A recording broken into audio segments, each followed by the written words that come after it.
r AskReddit. Which conspiracy theory is so believable that it might be true?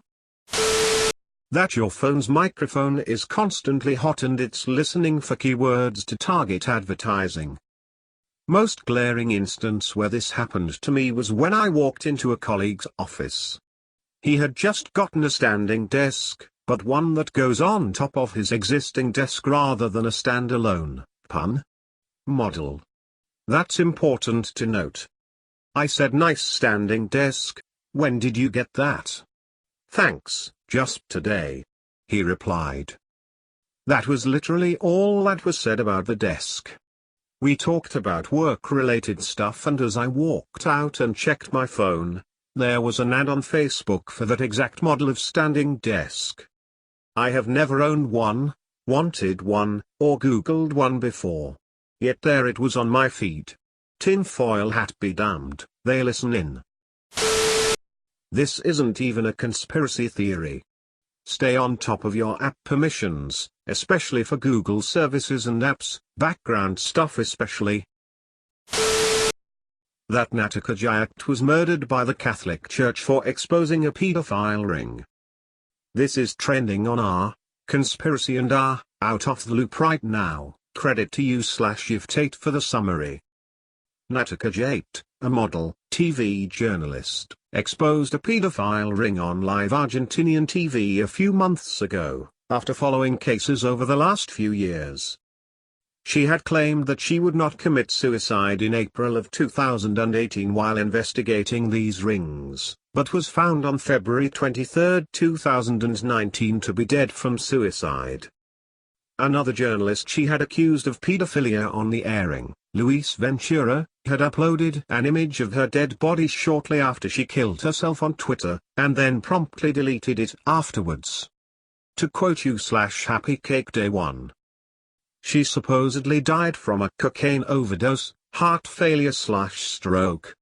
She had said that if she wound up dead, the people she had accused of rape, she was on trial, and it was powerful people, would be guilty. "I won't kill myself, I won't overdose and drown in a bathtub, I won't shoot myself."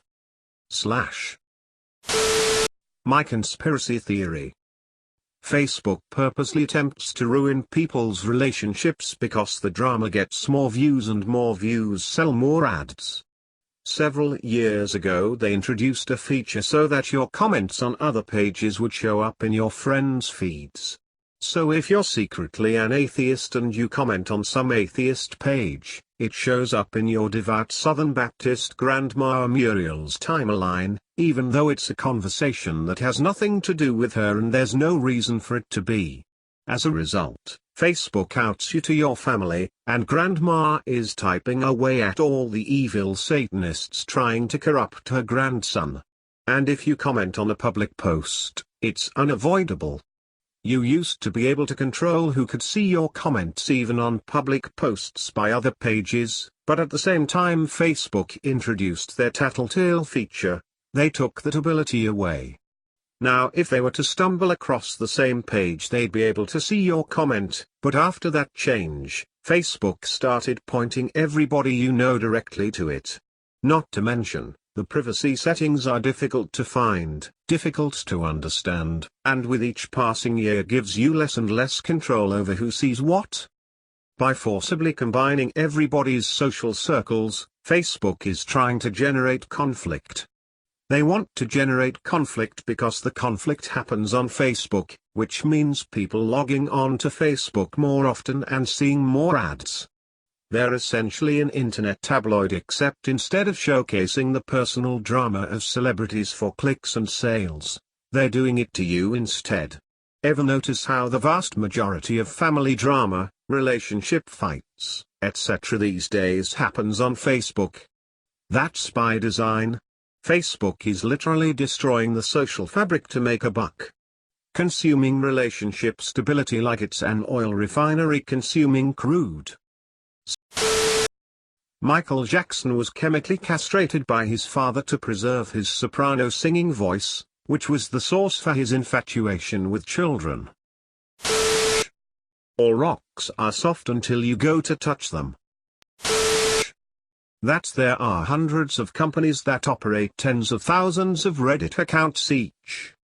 They have been auto-rigging these accounts for years, use scripts to auto-post and comment, and have humans that shift through all the accounts to make various comments to maintain these accounts. These companies have the ability to control and game their way to the front of Reddit.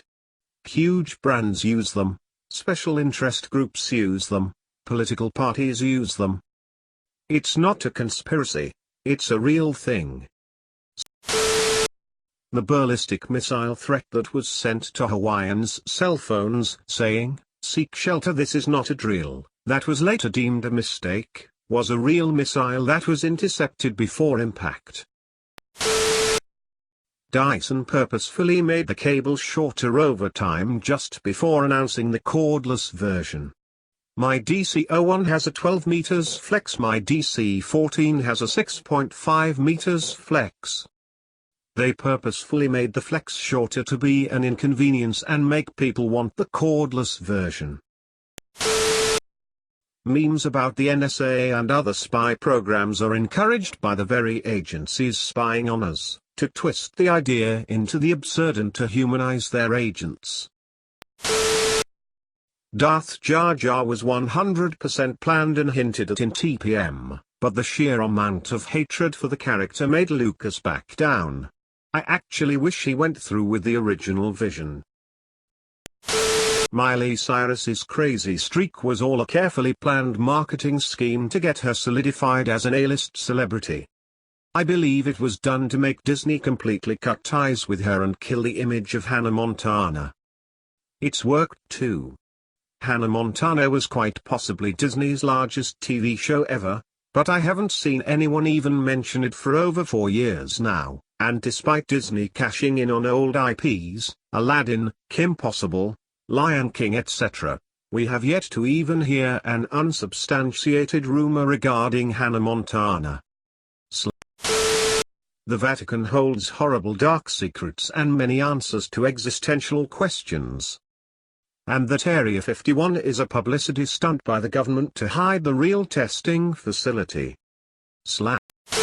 YouTube in a mobile browser is so shitty so they can force you to use the app and not use an ad blocker.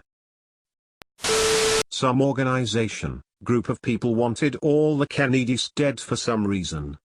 Edit, the term conspiracy theory and its poor connotation was created by the US government specifically for skeptics of the official JFK assassination story. Just felt I should put that out there. Long John Silver's is some kind of money laundering scheme on the basis that they have been open for as long as I can remember, but I have also literally never seen a busy Long John's. Toxic delusion that I ironically entertain? Perhaps. You clearly didn't grow up in a white trash family. LJS is a poor man's Red Lobster. We would eat fast food almost every night when I was growing up, and maybe once a month get LJS. It was a treat. Bro, those hush puppies were bomb. The president of the Philippines, Duterte, is very anti-drugs to hide his own involvements with drug cartels off which he makes billions. Funny enough, he once told supporters that, if his own children were found to be dealing in drugs, they should be executed. Not long after, one of his children was found to be involved with a big shipment of cocaine, still alive. I may be shaky on some of the details here, but I remember reading this on Duterte's Wikipedia page. I'm at work, we'll find the source later if anyone is interested. Edit, thanks to everyone who has posted sources in the comments. I got some of the details wrong, meth, not coke, etc., but the gist is accurate. Also, Duterte had a past drug issue with fentanyl, that nobody really knows if he's clean from, and apparently smokes weed. The rich orchestrated the recession back in 2008 to take advantage of the market. That the CIA post this question every time so they know what the general public suspect.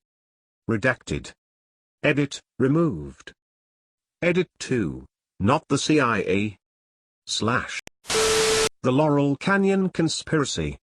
Basically, if you look at the counterculture revolutionaries in the music industry in the 60s, most of them were the children of military intelligence people. So the theory is that the free love, lots of drugs movement they inspired was done intentionally to distract the youth from a full-scale revolution. The thought was if the angry youth of the mid to late 60s were too high and getting laid all the time, they would stop caring as much about societal ills and then basically sleepwalk through the 70s, which they did. I stumbled upon this when I was reading up on Jim Morrison and how his father was the one who called in the fake strike at the Gulf of Tonkin that kicked off the Vietnam War, and which was shown later to have been a false flag. Turns out, a lot of his contemporaries were also children of highly placed military people with ties to intelligence. Strange that they all wound up in Laurel Canyon as part of the same movement. Apple started the meme about AirPods being expensive as a marketing ploy. Happened around Christmas. You might be right. Not only thing that was happening. I was in the getting my laptop fixed and they were offering $150 gift card for anyone who bought a phone or laptop. Since people were buying stuff already, the extra money made AirPods a lot more affordable. I feel like I see them 5 times more often ever since the memes started, but the memes also caused me to acknowledge their existence more, so who knows. William Shakespeare never wrote any of the works that have been attributed to him. I don't think I believe the theory 100%, but the lack of evidence to support him as a writer is amusing. William Shakespeare was born, lived, and died in a small town that consisted of not much more than sheep farmers. His father made sheepskin gloves. Certainly not the life that would have contributed to the knowledge of the many royal topics of Shakespeare's works. Surely the true author of Shakespeare's works would have had the means to travel, and learn of all the worldly topics that his works were based on. We do know that he did own the Globe Theatre, and that he did work there as an actor. There is no record of his attendance at any schools. He was raised in an illiterate household. Both of his parents signed all legal documents with a mark, a sign of illiteracy. There are 6 surviving signatures of Shakespeare. All of them look as if a 4-year-old wrote them. They were almost assuredly written by an illiterate person. All of the signatures were found on documents such as a mortgage contract, and his will. There are no surviving original written literary works written by Shakespeare. There are no surviving personal letters written by him. Surely a letter written from Shakespeare would be coveted as prized possession, surely destined to survive to the present day. Mozart's handwritten letters professing his desire to poop on his cousin's face have survived to this present day, but not a single letter written by William Shakespeare. The only surviving written documents, written in his hand, were his will, and few other small pieces. All pieces of his writing that have been found were all written in secretary hand, a very basic form of writing, typically used by poorly educated people. There are no surviving official documents that recall him as being a writer in any way. All official documents state that he was a businessman, and a real estate owner. Shakespeare's will made no mention of any assets related to writings, books, or anything of that nature. All these facts paint a picture of a scenario where someone paid William Shakespeare to use him as a pseudonym for their own writings, and perhaps used his position as the owner of a theatre as their own personal venue. The best theory about the true authorship was Edward de Vere, 17th Earl of Oxford. He was well known to be a gifted poet and playwright. He was also known to sponsor companies of actors, and he was a patron of some of the most well-known theatres. Oxford would not have been at liberty to write about the topics found in Shakespeare's works. The only compelling evidence that I've heard from Shakespeare supporters are anecdotes written years after his death, by people who knew Shakespeare, and referring to him as a writer. I don't find this compelling at all. If Shakespeare made an arrangement to act as the author of someone else's works, surely such an arrangement would require Shakespeare lie to everyone. I'm certain that all his friends thought he was a writer. Cops go on ways and leave random police sightings to cause people to slow without actually having to stay and check on people. One guy actually posted on Reddit that he did this so that his traffic duty was easier. It's better than giving tickets. Edit: there are states that have banned ticket quotas. I think it's smart for them. It gets the job done of getting people to slow down without having to worry about pulling over a crazy person.